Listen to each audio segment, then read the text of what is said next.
नमस्कार प्रिय मित्रों, स्वागत है आप सभी का हमारे चैनल पंडित ऑफिशियल पे। तो दोस्तों, आज हम बात करेंगे कर्मकांड कैसे सीखें, वो भी सरल भाषा में। जी हाँ मित्रों, कर्मकांड सीखने के लिए सबसे पहले जिन गुणों की आवश्यकता हमारे अंदर होनी चाहिए, जैसे कि नित्य आपको किसी न किसी देवी देवता की आराधना करनी पड़ेगी। इससे क्या होगा, आपके अंदर ज्ञान और बुद्धि और शक्ति आएगी सीखने के लिए। कहते हैं जब हम किसी देवी देवता की आराधना करते हैं तो उससे हमें बुद्धि और ज्ञान और बल मिलता है।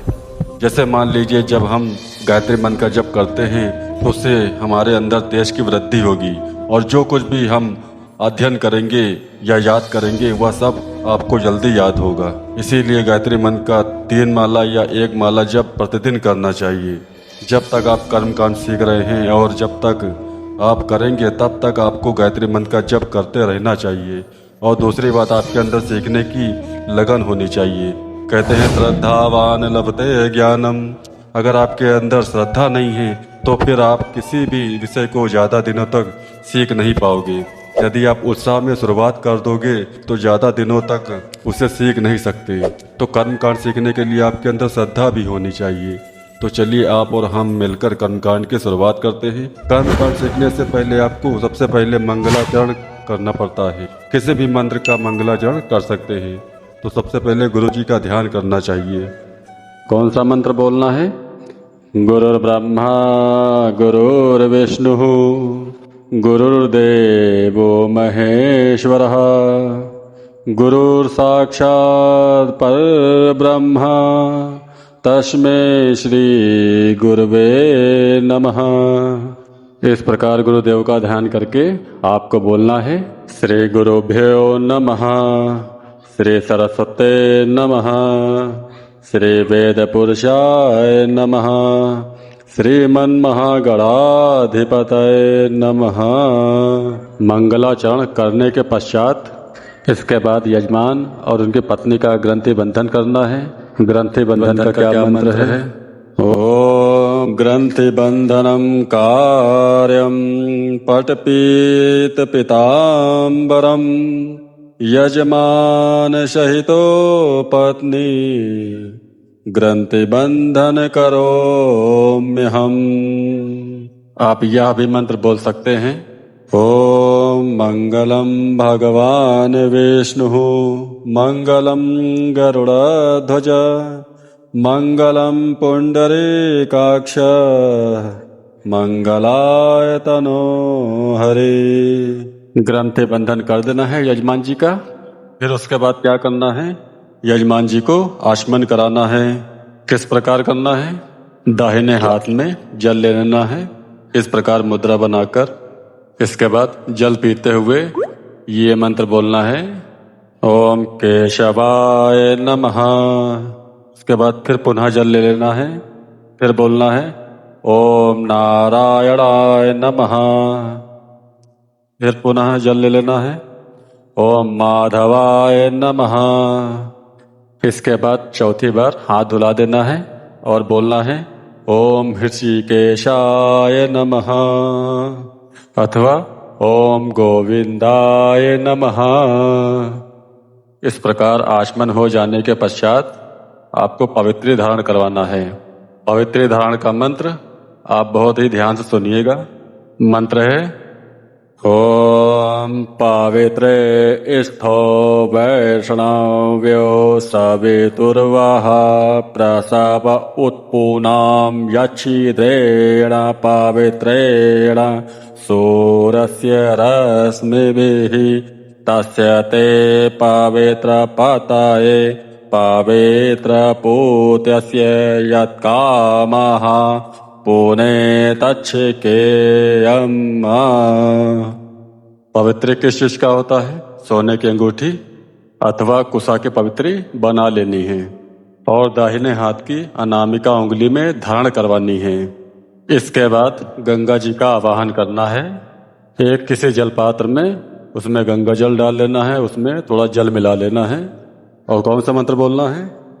ओम गंगे च यमुने चैव गोदावरी सरस्वती नर्मदे सिंधु कावेरी जलेस्मिन् सन्निधिं कुरु। फिर क्या बोलना है? सर्वोपचारार्थे गंधाक्षत पुष्पाणिं समर्पयामि। सप्त सागरेभ्यो नमः, गंगादि नदीभ्यो नमः। ऐसा बोलकर जल पात्र में फूल और अक्षत रख देना है। इसके बाद उस पात्र पे एक स्वास्तिक बना देना है और एक रक्षा सूत्र भी बांध देना है। इसके बाद आप फूल लेकर गंगा जी का ध्यान भी करा सकते हैं। जैसे आप यजमान जी को समझा भी सकते हैं। क्या समझाना है? यजमान जी, हाथ में फूल और अक्षत ले लीजिए और नेत्रों को बंद कीजिए। प्रेम पूर्वक गंगा मैया से आवाहन कीजिए कि हे गंगा मैया, शिव जी की जटा से निकलकर चलती हुई आप आइए, इस जलपात्र में समाहित हो जाइए। आप जिस भी भगवान का पूजन करने जा रहे हो तो आप उनका नाम ले लीजिएगा। जैसे कि मैं बोध भवन भोले शंकर का पूजन करने जा रहा हूँ, आप इस जलपात्र में समाहित होइए। आपका जल जहाँ जहाँ जाए वो स्थान पवित्र हो, हमारा शरीर पवित्र हो और शरीर की शुद्धि हो। इस प्रकार गंगा जी का ध्यान कराना है। क्या बोलना है?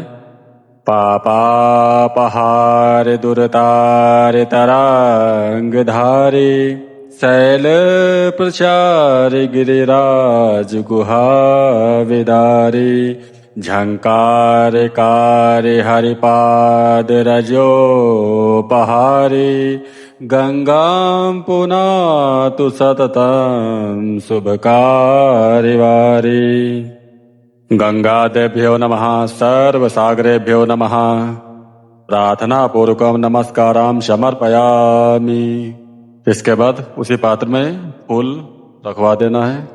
इसके बाद दाहिने हाथ में जल लेकर शरीर पे छोड़ना है और क्या बोलना है? ओम अपवित्रः पवित्रो वा सर्वावस्थां गतोऽपि वा, यः स्मरेत् पुण्डरीकाक्षं सभाभ्यान्तरः शुचिः। ओम पुण्डरीकाक्षः पुनातु, ओम पुण्डरीकाक्षः पुनातु, ओम पुनातु पुण्डरीकाक्षः। इसके बाद शिखा बांधनी है। यजमान जी का शिखा स्पर्श कराना है और बोलना है, चिद्रूपिणी महामाये दिव्य तेजः समन्विते, तिष्ठ देवी शिखा मध्ये, तेजो वृद्धिं कुरुष्व में। शिखा बांधने के बाद आसन पर जल छोड़ना है। क्या बोलना है? ओम पृथ्वीति मंत्रस्य मेरु पृष्ठ ऋषिः, सुतलं छन्दः कूर्मो देवता, आसन पवित्रकरणे विनियोगः।